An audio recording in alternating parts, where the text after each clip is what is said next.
Hi friends, welcome to our channel. இன்றைக்கி நம்ம சேனலில் வந்து ஈஸியாக ஒரு தக்காளி சட்னி எப்படி செய்கிறதுன்னு பார்க்கலாம். இதுக்கு தேவையான பொருட்கள் 3 மீடியம் சைஸ் தக்காளி எடுத்து நான் கட் பண்ணி வச்சுருக்கிறேன். ஒரு ஹாஃப் பெரிய வெங்காயம், 10 பல் பூண்டு, ஒரு கொத்து கறிவேப்பிள்ளை, 4 வரமிளகாய். இதையெல்லாம் வந்து நம்ம அப்படியே பச்சையாக அரைச்சிட்டு அதுக்கப்புறம் தாளிக்க போகிறோம். இது எப்படி செய்கிறதுன்னு பார்க்கலாம் வாங்க.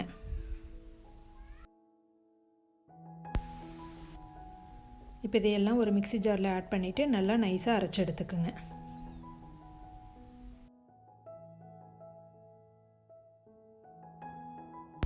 இந்த சட்னி தாளிக்கிறதுக்கு நான் வந்து நல்லெண்ணெய் 4 ஸ்பூன் ஆட் பண்ணிக்கிறேன்.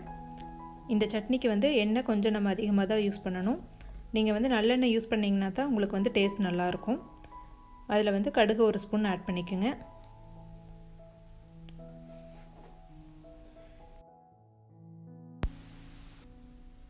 கடுகு பொரிஞ்சதுக்கப்புறம் இதில் 1 ஸ்பூன் உளுந்து ஆட் பண்ணிக்கோங்க. உளுந்து நல்லா செவந்து வந்ததுக்கப்புறமா ஒரு கொத்து கறிவேப்பிலையை ஆட் பண்ணிவிட்டு நம்ம அரைச்சி வச்சுருக்கிற பேஸையும் இதில் ஆட் பண்ணிடலாம். அரைச்சி வச்சுருக்கிற பேஸ் ஆட் பண்ணையில் கொஞ்சம் மெதுவாக ஆட் பண்ணுங்கள், இல்லைன்னா கையில் வந்து தெரிச்சிரும். இப்போ வந்து இதை நல்லா ஒரு கிளறி விட்டுட்டு இதுக்கு தேவையான அளவு உப்பு ஆட் பண்ணிடுங்க.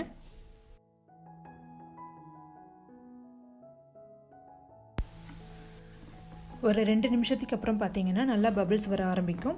இந்த பபிள்ஸ் வர ஸ்டேஜில் வந்து இதை ஒரு மூடி போட்டு மூடி வச்சுட்டு 5 மினிட்ஸ் நல்லா ஹை ஃப்ளேமில் அப்படியே கொதிக்க விட்டுருங்க. நடுவில் ஒரு டைம் ஓப்பன் பண்ணி ஒரு கிளறி விட்டுக்குங்க.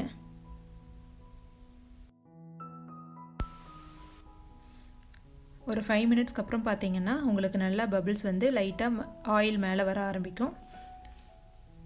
இந்த ஸ்டேஜில் வந்து நீங்கள் ஓப்பன் பண்ணிவிட்டு அடுப்பை மீடியம் ஃப்ளேமுக்கு மாற்றிட்டு ஒரு 2 நிமிஷம் அப்படியே ஓப்பனில் கொதிக்க விடுங்க. இப்போ ஒரு 2 மினிட்ஸ்க்கு அப்புறம் வந்து பார்த்திங்கன்னா உங்களுக்கு நல்லா திக்காகி ஆயில் பிரிஞ்சு வர ஆரம்பிக்கும். இந்த ஸ்டேஜில் வந்து அடுப்பை ஆஃப் பண்ணிடுங்க.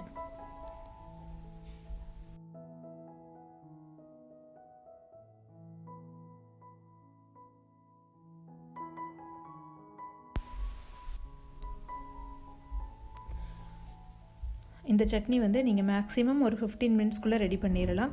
டக்குன்னு அவசரத்துக்கு நம்ம ஏதாவது ஒரு சட்னி செய்யணும்னு நினச்சோன்னா இது வந்து நமக்கு ஒரு பெஸ்ட் ஆப்ஷன். இது எல்லா டிஃபன் ஐட்டங்களுக்கும் நல்ல ஒரு காம்பினேஷன். நீங்களும் ட்ரை பண்ணி பாருங்கள். தேங்க்யூ.